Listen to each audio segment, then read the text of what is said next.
আসসালামু আলাইকুম রহমতুল্লাহ। গভীর রাতে ভারত পাকিস্তানে আক্রমণ চালায়।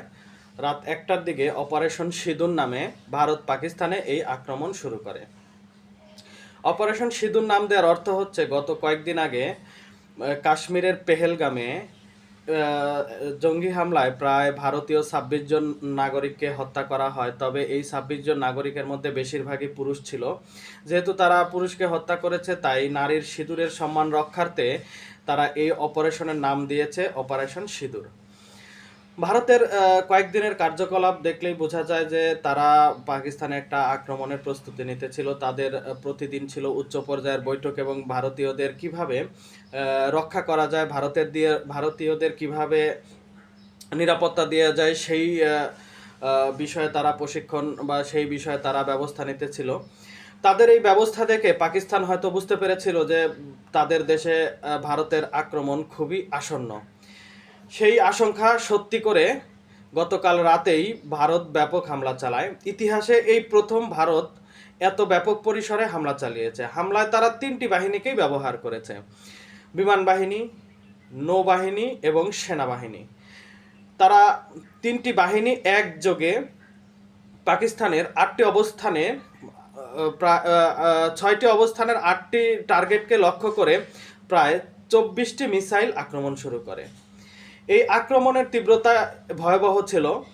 এই আক্রমণে মসজিদ সহ ব্যাপক ক্ষয়ক্ষতি হয় পাকিস্তানের। ইতিমধ্যে পাকিস্তানের 8 জন নাগরিক নিহত হয়েছে। তারই জের ধরে পাকিস্তানও পাল্টা ব্যবস্থা নেয়।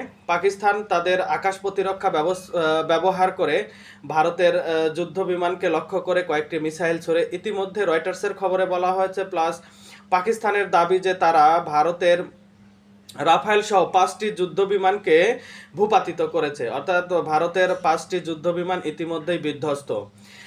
তাছাড়াও পাকিস্তানের উচ্চ পর্যায়ের বৈঠক এখনো চলমান। তারা কি পদক্ষেপ নেবে?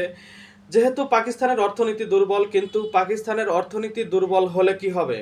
পাকিস্তানের বিমান বাহিনী, নৌবাহিনী এবং সেনাবাহিনী তারা তো খুবই শক্তিশালী, বলা যায় এশিয়ার এক পরাশক্তি। তারা এর সমুচিত নিশ্চয়ই জবাব দিবে। যেহেতু পাকিস্তান একটা ঘাড়তেরা জাতি, তাদের শক্তিশালী সেনাবাহিনী, বিমান বাহিনী এবং নৌবাহিনী রয়েছে। তারা এর সমুচিত জবাব দেবে। অর্থাৎ পাকিস্তান যে কোনো মূল্যে, যে কোনো সময় ভারতে একটা বড় ধরনের এয়ার স্ট্রাইক করবে। তবে লক্ষ্যবস্তু কি বানাবে বা কোন কোন অবস্থায় তারা আক্রমণ চালাতে পারে, এটাই দেখার বিষয়। পাকিস্তান যেহেতু শক্তিশালী বিমান বাহিনী রয়েছে, পাকিস্তান অচিরেই, ইতিমধ্যে পাকিস্তানের বিভিন্ন উচ্চ পর্যায়ের মানুষগুলো তারা বলছে এর সমুচিত জবাব দেওয়া হবে। অর্থাৎ পাকিস্তান ভারতে কিন্তু এক ধরনের মানে বড় ধরনের আক্রমণ চালাবেই। এখন দেখার বিষয় যে আক্রমণটার তীব্রতা কত ভয়াবহ হয়। হয়তো আমরা ভবিষ্যতে আরও দেখব যে যুদ্ধটা এই এশিয়াতে ছড়িয়ে পড়েছে। যুদ্ধ আসলে কাম্য নয়। যুদ্ধ মানুষের জন্য ভালো কিছু বয়ে আনে না। এক দেশে যুদ্ধ মানে যুদ্ধ এক দেশে থাকে না, পুরো আঞ্চলিক যুদ্ধে রূপ নেয়। আমরা এই মানুষগুলোর জন্য দোয়া করি যেন যুদ্ধটা অচিরেই থেমে যায়। যুদ্ধ যেহেতু লেগে গেছে, এই যুদ্ধ থামানোটা অনেক কঠিন হবে, কারণ এখানে এখন পরাশক্তিগুলো যুক্ত হবে। পরাশক্তিগুলো এবং সারা পৃথিবী এর সাথে যুক্ত হয়ে যাওয়ার খুবই সম্ভাবনা রয়েছে।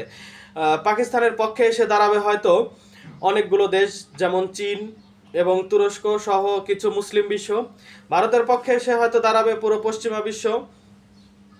এখন দেখার বিষয় যুদ্ধটা কি পরিমাণে লেগে যায়। দোয়া করি যুদ্ধ যেন না লাগে।